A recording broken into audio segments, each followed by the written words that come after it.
Singapore kutafuna chewing gum ama Big G ni moja ya sheria maarufu za ajabu duniani na ina historia ya kipekee.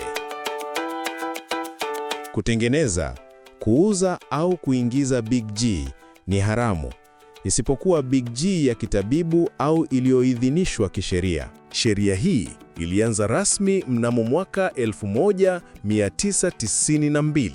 Sababu Big G iliingizwa kwa wingi na watu waliiweka mahali popote, chini ya viti, kwenye milango ya treni, kwenye barabara na hata kwenye vifaa vya umma.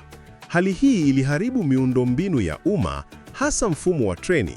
Serikali iliona ni gharama kubwa kuisafisha, hivyo wakatenga sheria kali. Adhabu yake ni kutunukiwa faini kubwa. Mauzo yasiyo halali yanaweza kusababisha kifungo cha muda mfupi. Sheria bado inatumika, lakini kuna unyenyekevu mdogo kwa Big G ya kitabibu. Kwa wengi duniani, kutafuna Big G ni kawaida.